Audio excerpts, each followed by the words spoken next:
우리 남선교회에서 어제 맛있는 음식을 준비를 했습니다. 그리고 오늘 보니까 또 빨간 나비 넥타이들을 우리 다 이렇게 하셨는데 정말 사랑하고 존경합니다. 어떻게 그렇게 촌스러운 거를 메고 예배를 드리실 용기를 얻으셨는지. 저도 이따 끝나면 해야 된다고 그러는데 저는 도저히 용기가 안 나요. 좀 검정색이면 제가 괜찮겠는데 빨간색인데 남선교회가 이렇게 하는 그 정성과 또 섬기려고 하고 또 그리고 또 특별한 날이기 때문이기도 하지만 평소에도 우리 사랑하는 어머니들, 권사님, 집사님 또 여성도뿐만 아니라 모든 성도님들을 사랑하는 마음. 여러분 어디 가서 이렇게 하겠어요? 체면도 있고 그런데 하나님 사랑이 있기 때문에 기꺼이 이런 서로의 사랑과 존경을 나누려고 하는 또 남성교회도 감사를 드립니다. 오늘 저는 끌려가는 인생 속에 숨겨진 하나님의 이끄심이라는 제목으로 말씀을 나누려고 합니다. 여러분 한 주 동안 7일 동안 사셨는데 이 한 주 동안 평안하셨는가요? 라고 제가 늘 자주 인사를 나누는데 어떤 때는 아무 일 없이 평안하게 한 주를 보내는 분도 계시지만 내가 생각지 못했던 덜컥 어떤 일이 생겨서 거기에 온통 신경을 써야 되고 내 에너지를 다 써야 되는 그런 우리가 상황, 사건을 만날 때가 있죠.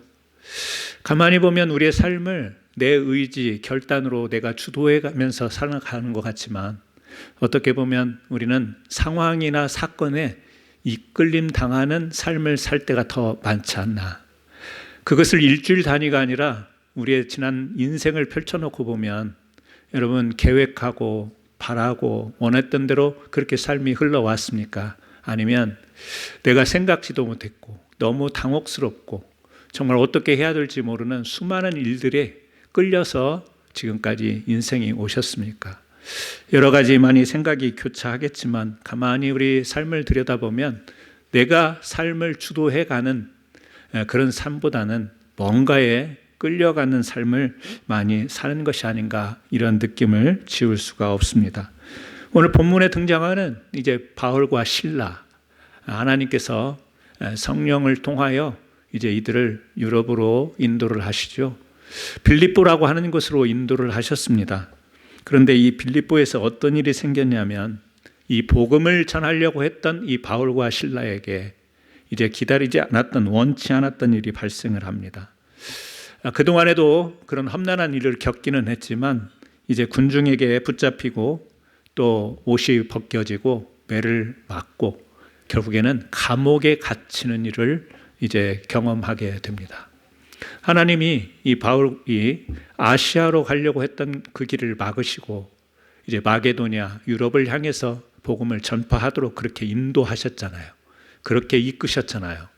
그런데 그 빌립보에 갔더니 거기에서 일어나는 일이 뭐냐면 감옥에 갇히는 일입니다. 이것을 결코 바울이 원했던 상황은 아닐 거예요. 그런데 이 기록들을 가만히 성경의 기록들을 보면 다 어떻게 쓰였냐면 수동태로 쓰여 있다라는 거예요.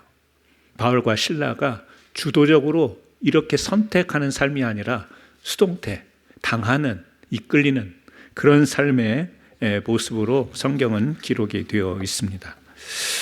우리도 선하게 살려고 하고 선한 계획을 가지고 살아가지만 또 주님의 뜻대로 살아보려고 노력을 하는데 이 감옥에 갇히는 것과 같은 그런 무서운 답답한 상황이 우리 삶 속에 펼쳐질 때가 있지 않습니까? 오늘 이 말씀을 보면서 저는 그것을 한번 우리 성도님들과 나누고 싶어요. 그래, 우리 삶을 보면 그렇게 끌려가는 게 많다. 그런데 그게 끌려가는 삶, 그것으로 끝나느냐? 끌림은 두 가지가 있지 않습니까? 우리 교회 표어처럼 말씀과 성령이 이끄시는 교회 이런 표어를 가지고 있는데 하나는 세상의 상황과 사건이 우리를 이끌어가는 것이고 또 하나는 하나님께서 성령을 통하여 우리를 이끌어 가시는 것. 이 두 가지가 다 있지 않겠습니까? 그래서 우리가 이 끌려가는 삶이 생각해 보면 억지스럽고 또 원하지 않고 또 힘들고 피하고 싶지만 저는 이 말씀을 보면서 그런 묵상을 했습니다. 그래, 세상이건 사건이건 어떤 상황이건 내가 끌려가야 된다면 끌려가야 되는 거구나 라는 생각을 한 겁니다. 아니, 우리 믿는 사람이라면 도대체 이런 끌림에 이끌리지 말고 끌려가지 말고 당당하게 그들을 물리치고 나가야 되는 거 아닌가? 목사님, 그렇게 설교해야 되는 거 아닙니까? 라고 말씀할 수 있겠는데, 이 말씀을 대면해 놓고 계속해서 묵상하는 가운데 내가 세상에서 내가 원치 않는 상황, 사건 속에 끌려가는 것, 끌려가야 되는 거구나. 저는 이런 생각을 해본 거예요. 왜 그런지 우리 한번 말씀을 계속해서 나눠봤으면 좋겠습니다. 여러분, 그 자수를 이렇게 놓으시는 분들이 있죠. 저는 이렇게 본 것이 둥근 틀에다가 이렇게 천을 넣고 술을 놓는 모습을 본 적이 있습니다. 꼭 그렇게 자수를 놓지 않더라도 우리 모자나 어떤 그 재봉틀로 아니면 손으로 직접 술을 놓아서 이렇게 놓는 모양을 예쁘게 그렇게 수놓는, 옛날에는 그 벽의 옆에 이렇게 복자도 써 있고 뭐 학도 그리고 그걸 다 술을 놓은 거를 제가 본 적이 있습니다. 그런데 여러분, 그 자수를 보면 그 앞에 보면 막 새도 있고 글자도 있고 형형색색 아름답지 않습니까? 그런데 혹시 그 뒷면을 보셨나요? 그 뒷면을 보시면 바늘이 간 대로 이렇게 얽혀 있고 설켜 있고 색깔도 이게 막 다 섞여 있습니다. 막 실타래가 풀어져 있는 것 같기도 하고 엉망진창입니다. 그런데 그걸 살짝 돌려보면 굉장히 술을 놓은 아름다운 모습이 딱 보이는 것이죠. 여러분, 우리가 이것을 보면서도 그런 생각을 할 수 있지 않겠습니까? 바늘이 가는 대로 실 모양이 뒷모습은 엉키고 설키고 막 모양도 안 나고 그림도 안 나옵니다. 그런데 나중에 탁 완성을 해놓고 뒤집어 보면 멋있는 자수가 되는 것처럼, 이 세상 속에서 일어나는 수많은 우리를 끌어가는 일들을 우리가 힘겹게 눈물을 흘리며 괴로워하며 피곤해하며 끌려가는 것 같지만 나중에 탁 돌려보면 하나님의 이끄심을 통해서 우리의 인생의 그림이 멋있는 그림이 될 수 있다. 이것을 저는 우리 성도님들과 함께 아는 사실이지만 묵상해 보고 싶은 거예요. 우리는 어디에 온통 신경이 집중되어 있냐면 뒷면이에요. 왜 이쪽으로 가야 되지? 왜 이렇게 얽히고 설키지? 왜 그렇게 색깔이 조화가 이루어지지 않지? 왜 이렇게 나풀거리지? 여기에 온통 우리는 신경을 써서, 우리가 기도하는 것은 어떤 기도죠? 하나님, 제발 내 앞에 있는 이 벽을 깨부수고 이 무너뜨려서 내가 좀 바른 것을 보고 바른 것을 향해 나아갈 수 있는 멋있는 직진하는 인생을 살고 싶습니다. 뭐 이런 내용의 의미를 담아서 우리가 기도하고 하나님께 소원을 말하지 않습니까? 뭔가에 끌려간다라는 것은 싫은 거예요. 원치를 않습니다. 내가 계획이 다 있는데, 내 타임 스케줄이 다 있는데, 뭐 이 정도 되면 내가 이렇게 해야 되는데, 그런데 그게 엉망진창이 되는 거예요. 그리고는 오늘 갑자기 발생한 덜컥 생긴 일에 내 신경이 다 끌려가고 내 마음이 끌려가고 걱정이 끌려가고 어떤 때는 물질도 끌려가고 다 끌려가니 내 삶이 이게 뭔가 해피하지 않지 않습니까? 그런데 가만히 우리가 성경의 많은 사건들, 오늘 바울과 실라도 마찬가지고요. 구약에 보면 요셉이 생각나지 않습니까? 요셉 너무 유명하고 이 스토리는 너무 잘 아니까. 형들에 의해서 노예로 팔려가지 않습니까? 이 아버지에게 사랑받던 이 요셉이 그런 삶을 기대했겠어요? 꼬이기 시작한 거 아니겠어요? 성경 시편 105편은 이것을 이렇게 설명을 해요. 시편 105편 18절 19절에 억울하게 팔려간 요셉에 대해서 이렇게 말씀합니다. 그의 발은 착고를 차고 그의 몸은 쇠사슬에 매였으니 곧 여호와의 말씀이 응할 때까지라. 그의 말씀이 그를 단련하였도다. 노예로 형제들에 의해서 팔려간 상황을 이렇게 해야 합니다. 몸은 쇠사슬에 매였다. 근데 이 몸이라고 하는 이 단어가 히브리어로 네피시라는 단어를 쓰는데 이 말의 뜻은 혼이라는 뜻을 가지고 있습니다. 물론 영혼이라고도 이야기를 하는데 혼. 그러면 이 말은 무슨 말이냐면 발에 족쇄를 차고 또 몸이 쇠사슬에 매였다. 근데 혼이 매였다. 그러니까 온통 정신을 쏙 빼갈 정도로 이 요셉이 갑작스러운 당황스러운 일 아니겠어요? 집에서 잘 지내도 어떻게 보면 그 삶이 옛날이니까 그럴 텐데 전혀 모르는 지역에 전혀 모르는 사람들에게 끌려간다라는 것, 우리 한자로 혼비백산이라는 말 있지 않습니까? 그냥 혼이 쏙 나가는 듯한, 그러니까 그런 상황이라는 거예요. 그런데 그런 상황이 여호와의 말씀이 응할 때까지라 그의 말씀이 그를 어떻게 했도다? 단련하였도다. 단련했도다. 성경은 심플하게 이야기합니다. 비록 엉망진창인 자수의 뒷면과 같은 헝클어진 모습의 삶이 우리를 끌어간다 할지라도 하나님은 그것을 통해서 우리를 단련하는 거죠. 하나님, 내 앞에 가로막는 저 벽을 부숴주세요, 무너뜨려 주세요라고 기도하지만 하나님은 벽을 무너뜨리는 게 아니라 우리를 더 크게 성장시켜서 그 벽 너머를 볼 수 있게 만드시는 하나님. 그러니까 요셉이 어떻게 하죠? 나중에 이제 잘 돼서 형제들하고 대면할 때 뭐라고 이야기하나요? 형들 왜 그때 나를 팔았어요? 이런 이야기가 나옵니까? 나오지 않죠. 뭐라고 이야기하죠? 하나님을 이야기하죠.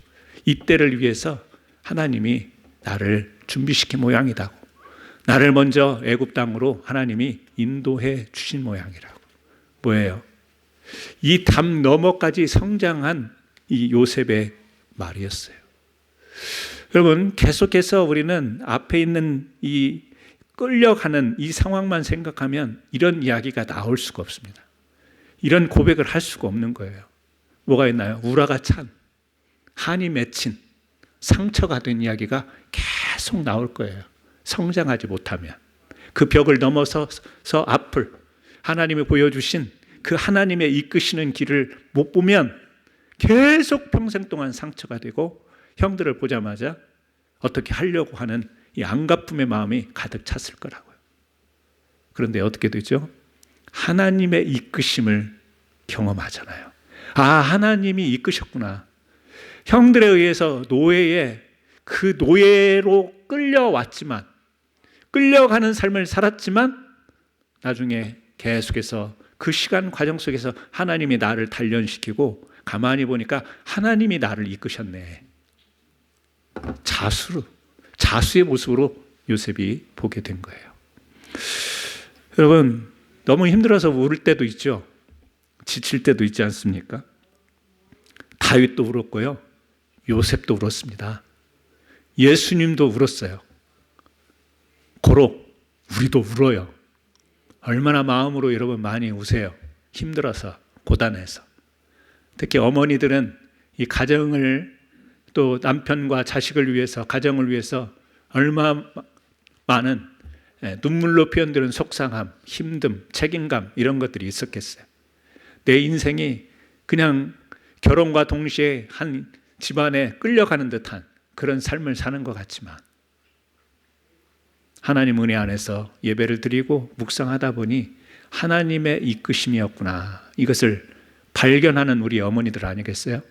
맞으면 크게 한번 아멘 해보셔요. 아니면 계속 울어. 지금도 울어야 돼. 여러분, 우는 것이 나쁜 게 아니죠. 울면서 울부짖는 것, 여러분, 계속해서 포기하지 않기 때문에 우리가 우는 거고요. 포기하지 않기 때문에 비명을 지르는 거예요. 생명이 끝나면 울 수도 없어요. 부르지도 않습니다. 그러니까 울면서 가슴을 치면서 힘들어한다는 것은 아직도 포기하지 않았다라는 증거예요. 여러분, 우리의 삶을 살아가는 것이 녹록하지 않습니다. 오늘 이렇게 말씀을 나눴다고 해서 여러분 하나님의 이끄시는 것만 보이겠습니까? 아니지 않습니까? 또 내일은 뭔가에 또 끌려가야 됩니다. 병원에도 끌려가야 되고, 또 뭐 법적인 문제에 끌려가야 되고, 경제적인 문제에 끌려가야 되고, 그래요. 그런데 여러분, 여러분이 그거 없어지게 해달라고 기도한들 없어지지 않습니다. 그 말은 뭐냐면 우리는 세상에 의해서 계속 끌려가는 삶을 살게 될 거예요. 근데 중요한 것은 뭐냐면 그 이면에 하나님의 이끄심이 분명히 있다는 사실. 그거는 우리를 성장시키는 것이지 우리의 상황을 변화시키거나 우리의 사건을 해결해 주려고 하는 하나님의 의도가 아니라 우리를 성장시켜서 우리를 이끄시는 하나님을 보게 하심으로 진정한 우리 삶에 주신 그 사명을 발견하게 하는 것, 이것이 하나님이 우리에게 베푸시는 은혜인 줄 믿으시기를 바랍니다. 그러니까 이를 악무시고요, 눈물 날 때는 우셔야 돼요. 여기 나오면 좀 크리스찬 욕 좀 하면 어때? 욕도 해. 죽겠네도 해. 막 어떤 목사님은 경색을 하더라고. 아니 어떻게 성도 입에서 죽겠네라는 말을 하냐고. 목사도 힘드니까 죽겠네 나오던데. 본연을, 우리의 본성적인 것들을 억누른다고 그것이 이끌림을 거부하면서 내가 그냥 행복하고 바른 삶을 사는 게 아니에요. 여러분 살면서 경험하지 않습니까? 크리스찬인데요, 끌려다닌다니까. 자꾸 이 문제가 생기면 여기에 끌려가고, 저 문제 생기면 저 문제에 끌려가고, 해결할 때도 있고 잘 될 때도 있지만 해결이 안 될 때도 있어요. 마치 자수의 뒷면처럼 엉망인 것 같은 삶이 있는데, 여러분 그게 엉망이 아니에요. 여러분을 단련하여서 결국에는 하나님이 성장의 은혜를 베푸시는 귀한 역사인 줄 믿으시길 바랍니다. 그래서 어떤 책에 보니까 하여튼 사람들이 말은 잘해요. 멋있는 말이 있어요. 우리가 흘리는 눈물은 패배의 눈물이 아니라 성장의 이슬이다. 하여튼 그런 말은 잘 지어요. 성장의 이슬이다. 네. 살짝 공감이 가면서도 그렇게 와닿지는 않지만, 그럼에도 불구하고 여러분, 너무 내 앞에 있는 벽을 무너뜨리기 위해서 거기에 매달리고, 하나님 이거 부서지게 하옵소서, 이거 사라지게 하옵소서, 이거 그냥 없어주세요, 이런 기도보다는 하나님 내가 끌려갑니다. 어쨌든 끌려가기는 하지만 그러나 나는 하나님을 의지합니다. 믿습니다. 하나님의 이끄심, 성령의 이끄심이 분명히 있을 줄로 믿습니다. 우리 가정에, 우리 자식들에게, 그리고 나에게 하나님의 이끄심이 분명히 있사오니 이 믿음 붙잡고 힘들 때는 눈물 흘리고 버틸 때는 이를 악물고 버티는 이와 같은 신앙이 저와 여러분에게 있기를 주의 이름으로 축원합니다. 빌립보 감옥에서 바울과 실라가 한 일이 뭐죠? 너무 유명하지 않습니까? 바울과 실라가 찬송했다고 합니다. 기도인지 찬송인지, 찬송이 기도고 기도가 찬송이지 않습니까? 여러분은 우리가 어떤 때 찬송가를 보면요, 그 가사가 완전 기도예요, 기도. 꼭 그렇게 곡조가 있는 반주에 맞춰서 부르는 찬송, 찬양이 아니더라도 우리의 기도가 하나님께 올려드리는 찬송이 되고, 우리가 부르는 찬송이 기도가 되기도 하는데요. 바울과 실라가 한 일이 뭐냐면, 감옥에 갇혔어요. 당혹스러운 일을 만났어요. 감옥에 이제 자유를 빼앗겼어요. 그런데 한 일이 뭐냐면 찬송했다고 나옵니다. 찬양했다고 나옵니다. 믿는 사람이니까, 더구나 사도니까 당연히 그랬을 거라고 봅니다. 그런데 아무리 사도이고 믿는 사람이라 할지라도 자기가 어려운 일의 상황에 딱 놓이면 뭐가 많아지나요? 생각이 많아져요. 이걸 어떡하지? 생각이 많아진다고. 그런데 우리가 생각이 많아진다는 그 말을 조금 더 깊게 분석해 보면, 생각을 해봐야지, 그 말은요, 걱정한다는 이야기예요. 근심한다는 이야기예요. 감옥에 갇혔어. 생각 좀 해봐야지. 그 말은 근심한다는 이야기예요. 또 우리가 그런 경우가 있잖아요. 좀 머리를 써봐야지. 생각이나 머리를 쓰는 거나 비슷할 것 같은데, 머리를 좀 써봐야지라고 할 때는 어떻게 이 문제를 해결할까? 이렇게 할까? 저렇게 할까? 그러다가 나중에 보면 애매한 결과를 초래할 때가 참 많습니다. 그러니까 우리가 생각하는 거 필요해요. 머리를 쓰는 거 필요한데, 여러분 오늘 이 감옥에 있는 바울과 실라를 통해서 한 가지 우리가 좀 포커스 있게 보는 것은 뭐냐면, 우리 신앙에 있어서는요, 생각이 많으면, 머리를 쓰면 안 된다는 거예요. 뭐냐면 기도와 찬송이 우리 믿는 사람들에게는 해답인 줄 믿으시길 바랍니다. 심플한 거예요. 아니 그 상황에서 기도한다고 감옥이 열리고 그들의 억울함이 해결되는 것도 아니에요. 머리를 써서 저들하고 대화를 하든지 뭐 어떤 수단을 써야 될 것 같은데, 바울과 실라는 우리들에게 보여주는 모습이 기도와 찬송입니다. 집중해요. 하나님을 의지하고 하나님을 바라보는 것에 집중하는 모습이. 구약에 보면 여호람 왕이 등장을 합니다. 이 여호람 왕이 등장을 해서 나름대로 이 신앙의 개혁도 하고 나라의 개혁도 합니다. 그런데 열왕기하 3장에 보니까 이 여호람 왕에 대해서 이렇게 이야기를 해요. 부모가 섬기던 바알신은 다 버렸대요. 우상을 섬기던 바알신을 버렸으니까 신앙적으로 개혁을 한 거잖아요. 잘한 거잖아요. 그런데 뒤에 이어지는 말이 좀 찜찜해요. 뭐냐면 여로보암의 죄에서 떠나지 않았다. 그러니까 부모가 섬겼던 바알은 버렸어. 우상은 버렸는데 뭐는 버리지 않았어요? 여로보암의 죄. 그게 뭐냐면 금송아지를 숭배하는 거예요. 왜 금송아지를 숭배하게 했느냐? 북이스라엘에서 그 북이스라엘 사람들이 하나님을 예배하기 위하여 이 유다 땅까지 가야 되잖아요. 예루살렘까지 가야 되잖아요. 그러면 자기가 왕인데, 북쪽의 왕인데 자기 백성들이 남쪽에 쏠릴 거 아니에요? 마음도 뺏기고 신앙도 뺏기고 자기 권력이 뭐가 돼요? 자기 권세가 뭐가 돼요? 못 가게 만든 거예요. 그리고 금송아지를 만들어 놓고 이것이 하나님이다. 백성들에게 섬기게 한 거예요. 그러니까 바알신, 이 우상은 섬기지 못하게 해놓고 금송아지를 섬기는 것은 안 버렸어. 왜? 자기의 입지가 이런 백성들이 다 예루살렘으로 예배드리러 간다고 하면 나는 뭐야? 여러분, 이 적당한 애매함, 이게 여호람 왕을 통해서 우리들에게 보여주는 모습이에요. 우상을 과감히 버린 것 개혁이에요. 참 잘한 거예요. 신앙적으로 결단을 참 잘한 거예요. 그런데 내가 왕인데 나도 살아야 되는 거 아니야. 나도 살아야 되는데 그 지점에서는 버리지를 못하는 거예요. 우리 신앙에 이런 애매성들이 있습니다. 여호람 왕처럼 이렇게 하는 일은 아니겠지만 우리 신앙 안에도 참 하나님 앞에서 잘 결단하는 내용들을 우리가 있어요. 그래서 참 저분이 하나님 앞에 용기를 내셨구나. 믿음의 결단을 하셨구나. 참 믿음, 소망, 사랑으로 살아가시려고 하는구나. 이런 점이 있는가 하면 또 살짝 돌려보면 뭐가 있나요?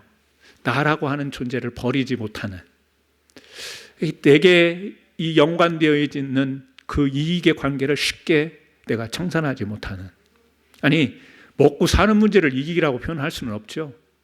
그 이상의 어떤 우리들이 내 권세, 내 영광 이런 것을 챙기는 것을 의미하는 것입니다. 이 애매한 신앙의 결과가 뭐죠? 결국에는 북이스라엘, 남유다, 심지어는 에돔까지 연합군을 만들어서 모압을 쳐들어가려고 하는데 갑자기 말도 데리고 갈 거 아니에요. 또 군사들도 많을 거 아니에요. 연합군이니까. 물이 바닥이 나는 거예요. 이스라엘의 기후를 아시지 않습니까? 물이 없으면 어떻게 되는지. 물이 바닥이 나는 거예요. 7일 동안. 이런 위기가 오죠. 왜 이런 위기를 주실까요? 결국에 이 여호람 왕에게 깨닫게 하기 위해서, 그리고 우리에게 메시지를 주기 위해서 그런 것 아니겠어요? 그래서 여호사밧의 요청으로 엘리사를 찾아갑니다. 엘리사를 찾아갔더니 엘리사가, 이 선지자도 이러는지는 모르겠는데 지금의 모습으로 이렇게 설명을 하자면 약간 비아냥거리듯이 이야기를 해요. 선지자 엘리사가 뭐라고 이야기하냐면은 당신의父친의 선지자들과 당신의 모친의 선지자들에게 가소서. 그냥 성경을 읽다 보면 이게 감정이 없는데요. 당신의 부모가 믿던 그 선지자나 찾아가지고 뭐하러 나한테 왔어? 이런 이야기예요. 네. 뭐하러, 당신의 마음을 내가 아는데 뭐하러 하나님의 선지자인 나를 찾아왔어? 차라리 우상 섬기던 부모의 선지자를 찾아가지. 지금 그런 이야기죠. 하나님 앞에 분명한 태도를 보이라는 경고성의 메시지인 것 같습니다. 그래서 엘리사가 이제 하나님의 뜻을 받아서 이야기를 명령을 해요. 하나님의 메시지를 전합니다. 뭐라고 하냐면 비를 기다리라, 이런 메시지를 주는 게 아니고요. 개천을 많이 파라. 많이 들어보셨죠? 개천을 많이 파라고 해요. 여러분, 7일 동안 물이 없었으면 다른 장면으로 생각하면 하나님이 갑자기 번개가 팍 하더니 막 비가 쏟아지는, 그래서 이렇게 하나님이 또 은혜를 베푸시는구나, 이런 걸 경험해야 될 것 같은데, 비를 내리지 않고 선지자의 입을 통해서 뭐 하라고 그래요? 개천을 많이 파래요. 그러면 하늘에서 비는 어떻게 돼요? 그냥 내리면 받기만 하면 되는 거예요. 근데 개천을 팔려면 벌써 땀이 나. 작대기를 가져다 뭘 도구로 갖다가 파야 되잖아요. 근데 파는 것도 많이 파래요. 저는 이것도 굉장히 우리에게 주는 그 영적인 인사이트가 있다고 생각을 합니다.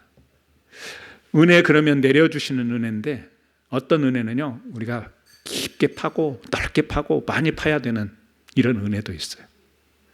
다시 말하면 개천을 많이 파라는 이야기는 바울과 실라의 이야기로 돌아가 보면 뭐겠어요? 하나님께 집중해라. 집중해라. 그냥 하늘만 바라보고 입 벌리고 있지 말고 집중해. 하나님이 주신 메시지에 집중해. 파라고 했으니까 파. 단순한 거예요. 우리 믿음의 성도들에게는 이 찬양의 개천을 파고요, 기도의 그 깊이 있는 파고듦, 이게 하나님의 역사를 불러오는 은혜의 길인 줄 믿으시길 바랍니다. 생각 많이 하는 것 좋은데요, 생각 많이 하는 것, 묵상 많이 하는 것 좋습니다.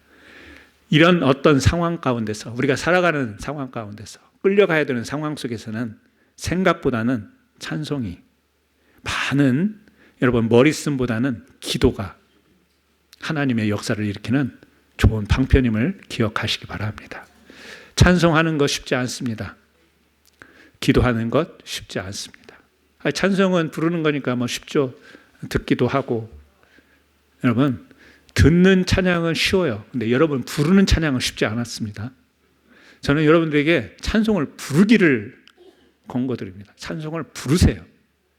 듣지만 말고, 아니 물론 다른 거 듣는 것보다, 다른 거 듣는 것보다는 찬송을 듣는 게 더 낫지 않겠습니까?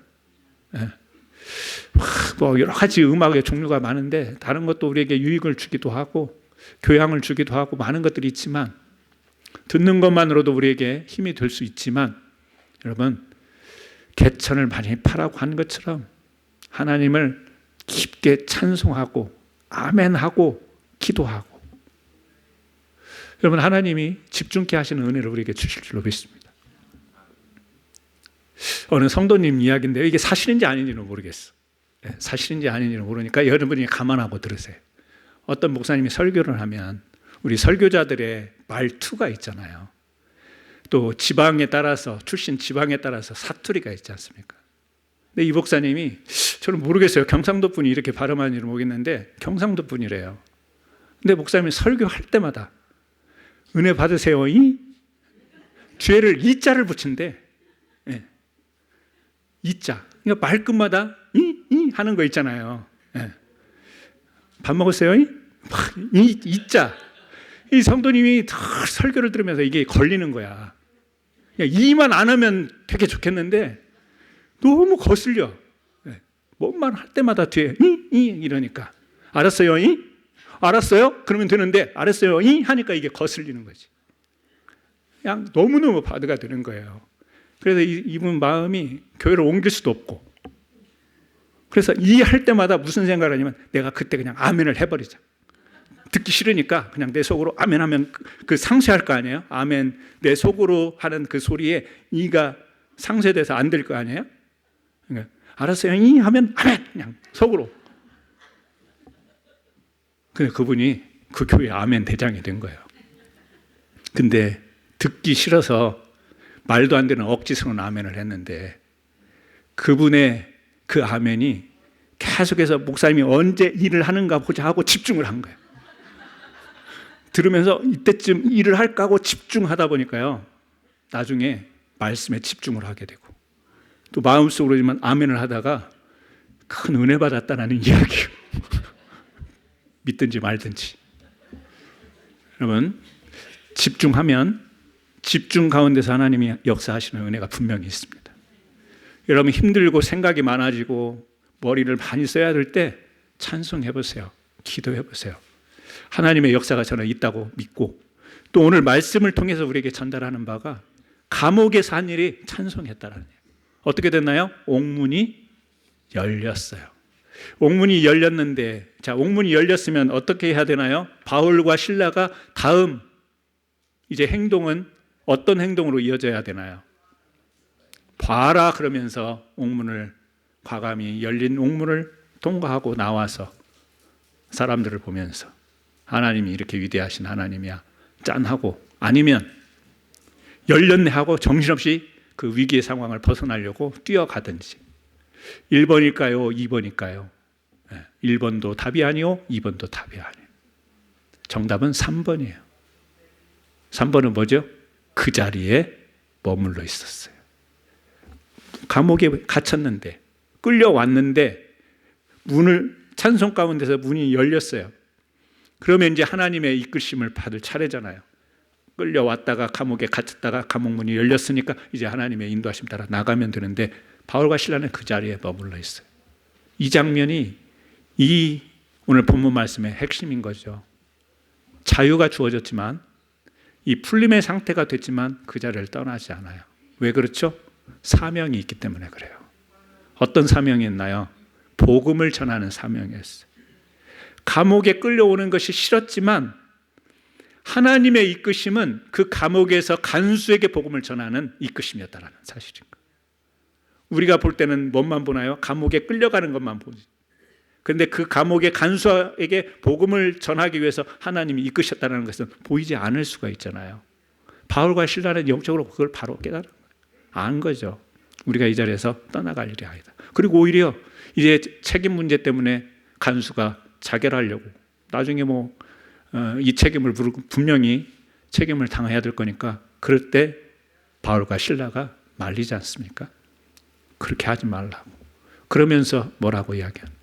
그러면서 주고 나눈 대화가 뭐예요? 어떻게 구원을 받을 수 있느냐? 이 상황은 어떻게 그런 한순간에 그런 대화가 오고 갔는지 그 정황은 제가 알 수는 없지만 핵심은 그거예요. 어떻게 구원을 받을 수 있느냐? 바울과 실라가 주 예수를 믿으라. 그리하면 너와 내 집이 구원을 받으리라, 얻으리라. 여러분, 이 메시지가 어떤 이끌림 가운데서 이런 열매를 맺게 될까요?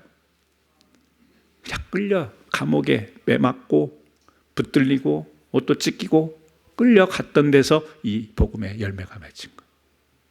감옥문이 열려요. 간수가 죽으려고 해요. 근데 거기서 복음을 전하게 되는 하나님의 이끌림이 있는 거예요. 여러분, 우리 어머니들 오늘 어머니 날까지, 오늘까지 살아오시면서 정말 끌려오시는 그 삶을 사셨어요? 아니면 하나님이 이끄신 삶을 사셨어요? 1번이에요? 2번이에요?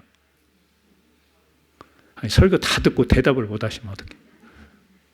1번도 있고 2번도 분명히 있고 앞으로도 1번도 있고, 나는 지지리도 복이 없는 것 같아. 그래도 2번이 여러분과 함께 하는 거예요. 힘들어 죽겠어. 자식들이 좀 내가 기대한 만큼 되면 얼마나 좋겠어. 안 될 수도 있습니다. 재정의 문제, 또 삶의 사건, 상황들이 여전히 우리를 끌고 갈 수가 있습니다. 그러나 중요한 것은 하나님의 이끄심이 분명히 있는 줄로 믿으시길 바랍니다. 그렇다면 여러분, 감옥도 갈 수 있고요, 매를 맞을 수도 있고 모욕을 당할 수 있고 자존심도 상할 수 있고 상처도 받을 수 있어요. 근데 그것만 보지 마시고 그 너머에 하나님이 이끄시는 것을 보시면, 아, 내가 문이 열렸어도 내가 여기서 할 일이 있구나. 사명이 보이는 거예요. 아직도 가정에서 엄마로 할머니로 할 일이 있는 거예요. 아직도 그게 보일 수 있고, 하나님이 이끄실 때 그게 보일 거예요. 아버지들도 마찬가지고 우리 모든 성도님들이 하나님이 이끄시는 것이 보이는 신앙생활, 그래야 우리가 해피 머더스데이를 그때 하는 거예요. 어머니 날이라고 그냥 꽃 하나 세워주고 해피 머더스데이가 아니고 하나님이 이끄시는 것을 볼 줄 알 때, 우리 옆에 분하고 같이 한번 인사합니다. 해피 머더스데이. 네. 존경합니다. 네, 존경합니다. 제가 말씀을 준비하다가 정말 제가 청년 때 불렀던 찬양인데 아시는 분도 계시고 모르시는 분도 계실 건데 프린트해서 아마 드렸을 것 같습니다. 또 화면도 앞에 있을 텐데요. 오늘 기도 대신에 찬송이 기도니까 이 찬송 같이 한번 불러보고 싶고요. 헌금 준비해 주시면 좋겠습니다. 오늘 말씀의 내용입니다.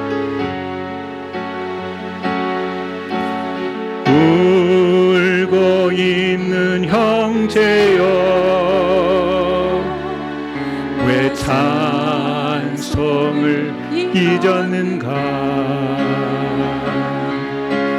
어둠 속의 찬송을 기적을 부른다오. 바울과 실라가 빌립보 감옥의 문을 찬송으로 열었다고. 고통의 문을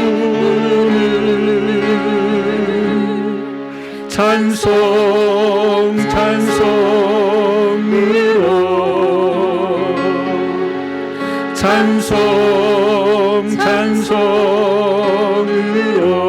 울고 있는 형제여 울고 있는 형제여 왜 기도를 잃었는가. 어둠 속의 기도는 하늘 보자 흔든다오. 내 모든 사정을 주님께 고백을 하여 위로받고 구원받아 참 평화를 영원토록.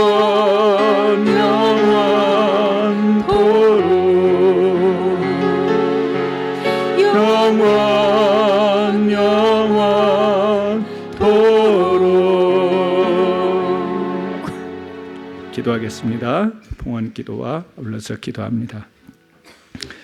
하나님, 우리가 지금까지 살아오며 이 부모라는 이름으로 또한 각자에게 맡겨진 책임이라는 이름으로 묵묵히 인생의 무게를 견뎌온 하나님, 우리 사랑하는 성도들을 기억하여 주옵소서. 내가 주도하는 삶인 줄 알았는데 우리가 돌아보면 상황에 끌려가고 사건에 끌려가고 예기치 못한 감옥 같은 자리에 서 있을 때가 참 많았음을 고백합니다. 하나님, 요셉